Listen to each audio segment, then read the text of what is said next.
లాభాల బాటలో ఉన్న సింగరేణిని కేంద్ర రాష్ట్ర ప్రభుత్వాలు భ్రష్టు పట్టిస్తున్నాయని Singareni collieries employees union CITU general secretary Manda Narasimha Rao ఆరోపించారు. ఈ మేరకు జయశంకర్ జిల్లా కేంద్రంలో వారు మాట్లాడారు. గత సంవత్సరంలో 5,000 కోట్ల దాకా లాభాలు గడించిన సంస్థపై కేంద్ర ప్రభుత్వం, రాష్ట్ర ప్రభుత్వం అవలంబిస్తున్న విధానాలను వారు ఖండించారు. 3 పూలు 6 కాయలుగా ఉన్నటువంటి సంస్థ, అనేక అవార్డులు, జాతీయ అంతర్జాతీయ అవార్డులు తెచ్చుకుంటున్న సంస్థ, లాభాలు రికార్డు స్థాయిలో గత సంవత్సరం 5,000 కోట్ల రూపాయల దాకా లాభాలు వచ్చినటువంటి సంస్థ. ఇంత మంచి సంస్థని ఇటు కేంద్రము, రాష్ట్ర ప్రభుత్వాలు రెండు కలిసి చాలా దారుణంగా భ్రష్టు పట్టిస్తున్నటువంటి పరిస్థితి కనపడతా ఉంది. ముఖ్యంగా కేంద్ర ప్రభుత్వం బ్లాకులు ఇవ్వకపోవటం వల్ల చాలా ఇబ్బందికర పరిస్థితి. అంటే ఉన్న బ్లాకులు మూసేసి కొత్త బ్లాకులు రాక ఇబ్బందికర పరిస్థితికి నెట్టబడుతున్నటువంటి పరిస్థితి ఒక పక్కన.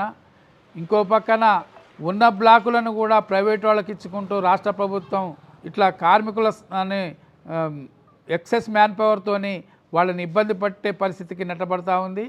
ఇదే కాకుండా సింగరేణిలో తీసినటువంటి బొగ్గు కావచ్చు, సింగరేణి తయారు చేస్తున్నటువంటి కరెంటు కావచ్చు, జెన్కో ట్రాన్స్కో ద్వారా రాష్ట్ర ప్రభుత్వం వాడుకొని దాదాపు 48,000 కోట్ల రూపాయలు రాష్ట్ర ప్రభుత్వం నుంచి సింగరేణికి రావాల్సిన అవసరం ఉంది.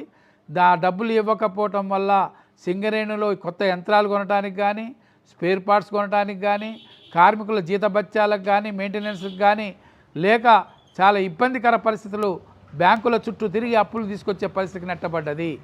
ఈ పరిస్థితికి కారణం కేంద్ర రాష్ట్ర ప్రభుత్వాలు, సింగరేణి యాజమాన్యం కూడా బాధ్యత వహించాలని చెప్పేసి సింగరేణి కాలరీస్ ఎంప్లాయీస్ యూనియన్ సిఐటిగా కోరుతా ఉన్నాం.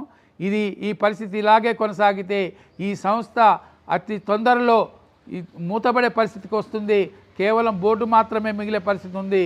ఈ పరిస్థితి చాలా సీరియస్గా అన్ని యూనియన్లు, కార్మికులందరూ కూడా ఐక్యమై ఈ కేంద్ర రాష్ట్ర ప్రభుత్వాల విధానాలకు వ్యతిరేకంగా పోరాటం చేయాల్సిన అవసరం ఉందనేది ముందుగా తెలియజేస్తా ఉన్నాం.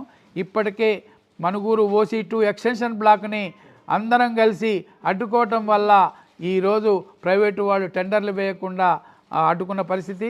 మిగతా బ్లాకులు కూడా ఇదే పరిస్థితిలో, అది కోయగూడెం OC3 బ్లాక్ కావచ్చు, సత్తుపల్లి OC3, అట్లాగే VK7 open cost, Pusapalli open cost, Tadicherla 2 project, ఈ 5 ప్రాజెక్టులు కూడా సింగరేణికి వచ్చే విధంగా ఈ రాష్ట్ర ప్రభుత్వం కూడా ఈ యొక్క సింగరేణికి వచ్చే విధంగా చూడాలని చెప్పేసి, దానికి అవసరమైనటువంటి పోరాటాలు చేసి ఎట్టి పరిస్థితుల్లో సింగరేణి మనుగడ కొనసాగించడానికి తోడ్పడాలని చెప్పేసి అన్ని యూనియన్లకి, కార్మికులందరికీ విజ్ఞప్తి చేస్తూ ఉన్నాం.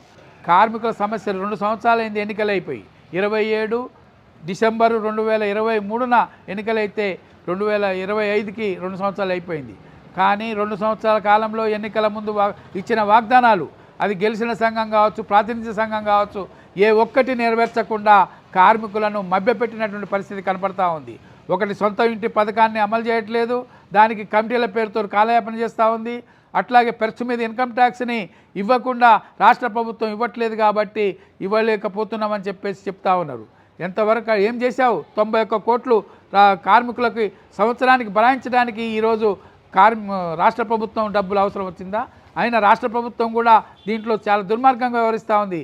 ఎందుకు డబ్బులు ఇవ్వట్లేదు? బొగ్గు డబ్బులు, కరెంట్ డబ్బులు ఎందుకు ఇవ్వరు?